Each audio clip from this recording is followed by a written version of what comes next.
¿Qué tal, Bichems? Hoy vamos a dar solución al siguiente problema que nos pide. Realiza la siguiente conversión de coordenada rectangular a coordenada polar.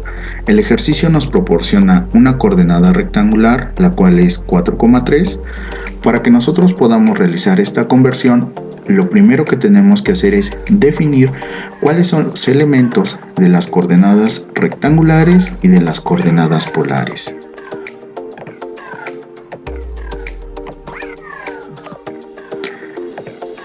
Como podemos observar, la coordenada rectangular está compuesto por dos elementos. En este caso tenemos al componente en X, que hace referencia a una distancia sobre el eje de las abscisas, y al componente en Y, que hace referencia a una distancia pero sobre el eje de las ordenadas. Por el caso de las coordenadas polares, nuevamente tenemos dos componentes. El primero de ellos hace referencia a una distancia y el segundo hace referencia a un ángulo de inclinación que se forma mediante la distancia R y el eje de las X o eje de las abscisas. Para que nosotros podamos hacer la conversión entre estos dos tipos de coordenadas, vamos a hacer uso de dos expresiones matemáticas.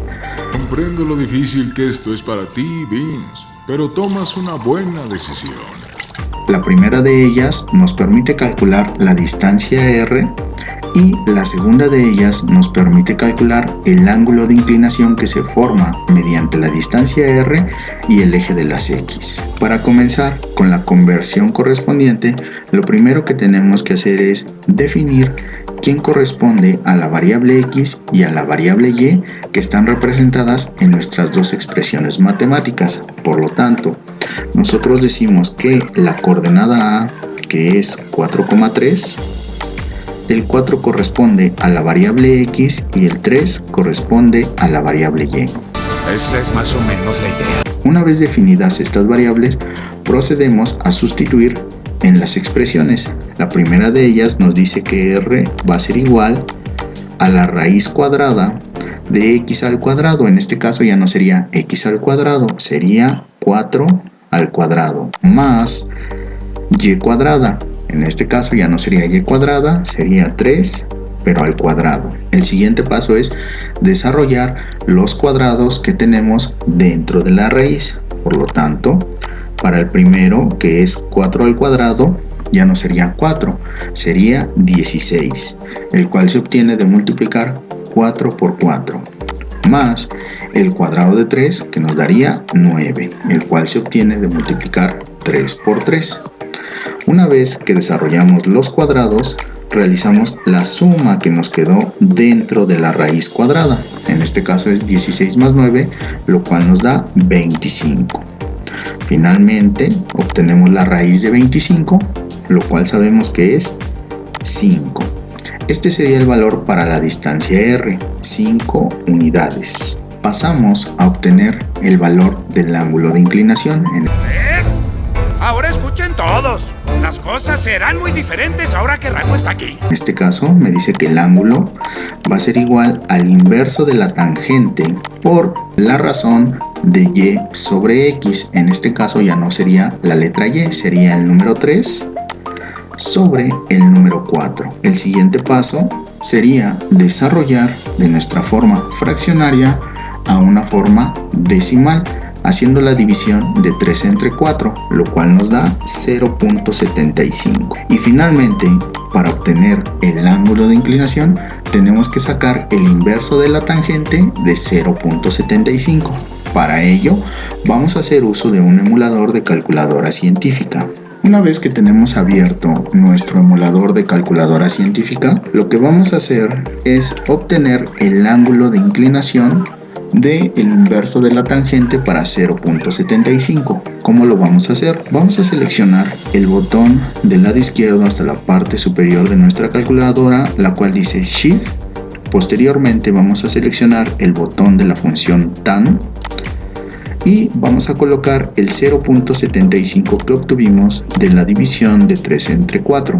Cerramos paréntesis y apretamos el botón del signo igual. Como podemos ver, el inverso de la tangente de 0.75 son 36.86.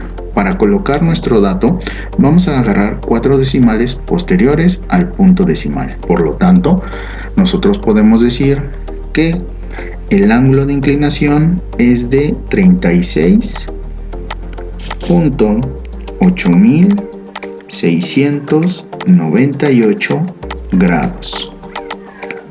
Con estos dos datos, nosotros podemos armar nuestra coordenada polar, quedando de la siguiente manera: 5,36.8698 grados. Esta de aquí sería la representación de nuestra coordenada polar. Para dar cierre a este ejercicio, lo que resta es realizar su representación gráfica. Con mucho gusto se los contaré, pero van a tener que poner atención. Para ello, lo primero que debemos de hacer es colocar la coordenada A que nos daban en su forma rectangular. Por lo tanto, nosotros nos colocamos en el centro del plano y revisamos cuántas unidades nos tenemos que mover sobre el eje de las X hacia el lado derecho si es positivo y hacia el lado izquierdo si es negativo. En este caso yo veo que la coordenada A para X es 4, por lo tanto me voy a mover 4 unidades hacia la derecha. Contamos 1, 2, 3 y 4. A partir de aquí reviso cuántas unidades me tengo que mover sobre el eje de las Y, si es positivo hacia arriba, si es negativo hacia abajo. Reviso mi coordenada y veo que son 3 unidades, por lo tanto me tengo que mover hacia la parte superior del plano. Contamos 1, 2 y 3. En esta posición quedaría colocada nuestra coordenada A. Una vez que colocamos la coordenada A, lo que vamos a hacer es unirla mediante un segmento. Vamos a unir la coordenada A con el origen del plano. Una vez que unimos la coordenada A con el origen del plano, podemos ver que se forma un ángulo de inclinación con respecto del eje X y con respecto del segmento de recta formado por el origen del plano y la coordenada A. Para finalizar, Tiempo, un segundo. ¿Eso? Ahora escuchen. colocamos el valor de la distancia que obtuvimos del origen del plano a la coordenada A, la cual fue de 5 unidades, y colocamos el valor del ángulo que se forma entre el segmento de la coordenada A y el eje de las X. Si te gustó el video, te invito a que te suscribas, dejes tu like, comentes y compartas para que sigamos creciendo. Sin más, nos vemos en la próxima. Gracias.